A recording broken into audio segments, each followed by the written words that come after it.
कि बंगाल में जो सरकार, सत्तारूढ़ पार्टी की जो सरकार है, वो नहीं चाहते कि किसी मुद्दे पे जहां सरकार के आदमी, जहां सरकार की सत्तारूढ़ पार्टी की कोई मतलब तत्व या कोई व्यक्ति या कोई लुटेरा या कोई खूनी जिसमें शामिल है, इनकी पर्दाफाश ना होना चाहिए। इसलिए उन्होंने एक पुलिस के अंदर एक टीम बनाई है तफ्तीश करने के लिए, छानबीन करने के लिए। उसका नाम है सीट।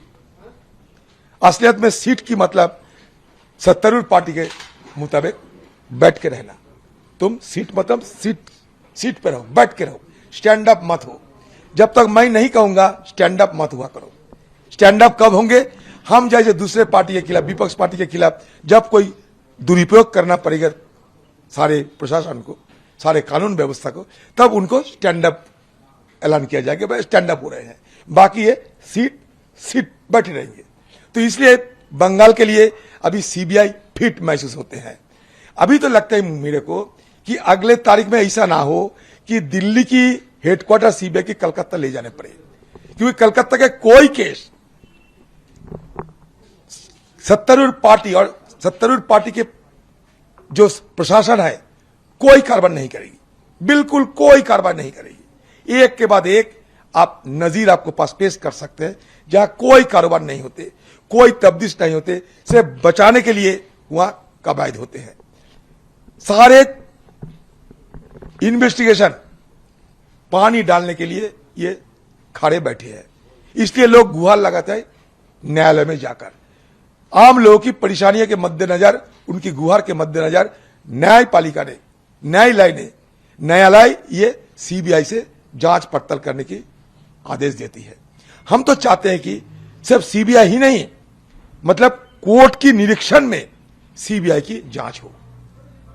और देखिए एक के बाद एक आज ये साबित हो रहा है, ये दर्शाता है बंगाल की सीबीआई की इस तरह के धड़ल्ले से तफ्तीश करने की जो मसला आ रहे हैं, इसमें यह दर्शाता है कि बंगाल में कानून और व्यवस्था बोलकर कुछ चीज है ही नहीं।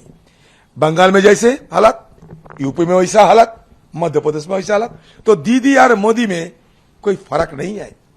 ये सिर्फ एक ही मुद्रा की दोनों पीठ है और कुछ नहीं। इसलिए बंगाल में सिर्फ सीबीआई और सीबीआई को नजर आते हैं। अभी सर शरद यादव साहब से आज मुलाकात करी है राहुल गांधी जी ने, ये भी कहा कि अपना चाहे आरएसएस हो चाहे बीजेपी हो, और मीडिया को भी आड़े हाथों लिया कि वो हाथ टूट दिखाते हैं, हालात बहुत अलग हैं। शरद यादव भी ये कह रहे हैं कि क्यों नहीं बिल्कुल राहुल गांधी को कांग्रेस की कमान संभालनी चाहिए, क्योंकि राहुल गांधी हैं जो 24 घंटे कांग्रेस पार्टी के लिए काम करते हैं, लगे रहते हैं, और उनको कांग्रेस के अध्यक्ष पद पे आना चाहिए। कैसे देखिए, शरद यादव जो कहते हैं सही कहते हैं, उनको बड़े तजुर्बा है राजनीति में, उनका बहुत बड़ी तजुर्बा है, काफी सालों से राजनीति में है, बड़े नेता है। तो उनका तजुर्बा की मद्देनजर उनको ये अभी उपलब्धि हो रहे हैं कि अगले तारीख में हिंदुस्तान में जैसे कि सांप्रदायिक बीजेपी पार्टी को सत्ता से हटाने के लिए कांग्रेस की अगुवाई में सारे विपक्ष के लोगों को एकजुट होना चाहिए। मुझे लगता है कि शरद यादव जी को ऐसा एहसास हो रहे हैं, इसीलिए वो ये कहे हैं। और हमारे पार्टी की ये कोई नया मतलब कवायद नहीं है। आपको शायद याद होंगे कि पिछले 2004 साल में भी ये गिनाए गए थे सारे हिंदुस्तान के लोगों को कि अभी बीजेपी पार्टी दोबारा आने वाला है, इसलिए चुनाव को आगे कराया जाए, इसलिए साइनिंग इंडिया को नारा लगाया जाए, क्योंकि अब फिर दोबारा बीजेपी की सत्ता बनेगी। लेकिन जब नतीजा निकला, आपको क्या लगा?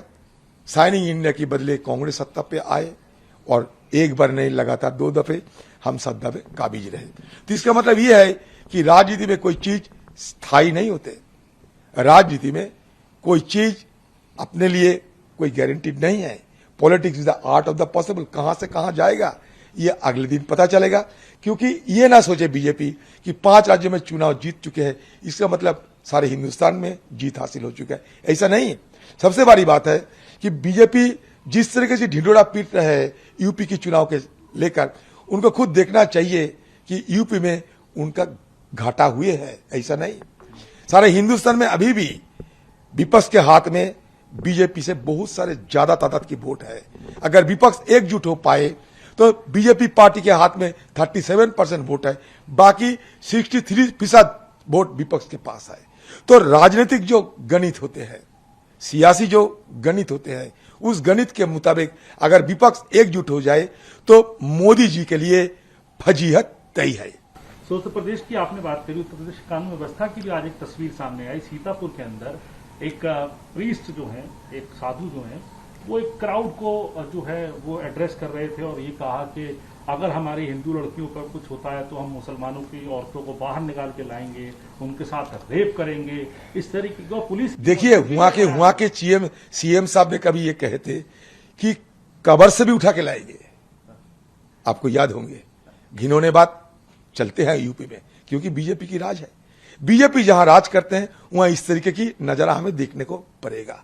ये आप मान के चलिए कि जहां बीजेपी राज होगी वहां इस तरीके की अल्पसंख्यकों के खिलाफ इस तरीके की बयानबाजी होगी, अत्याचार होगी। और ये एक मान लीजिए कि ये एक मुद्दा है। ये ध्रुवीकरण के अलावा इनके पास और कोई चारा नहीं बचा।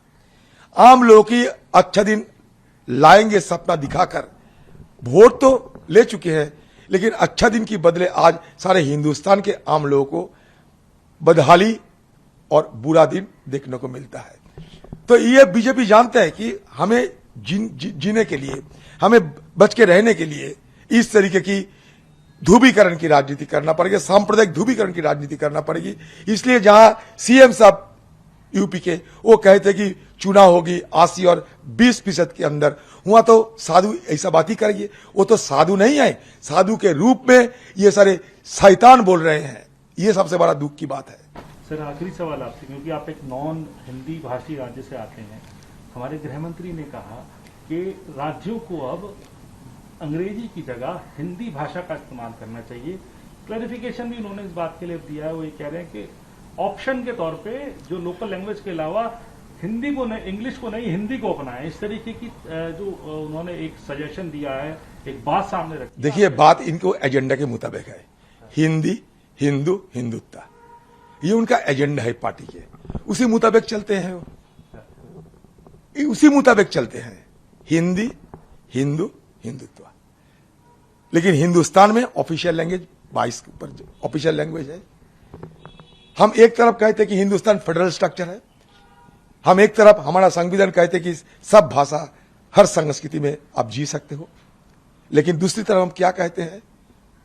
ये मतलब घुमा फिरा के वही तो बात आ रहे हैं ना कि हिंदी मतलब बीजेपी, हिंदू मतलब बीजेपी, हिंदुत्व मतलब बीजेपी।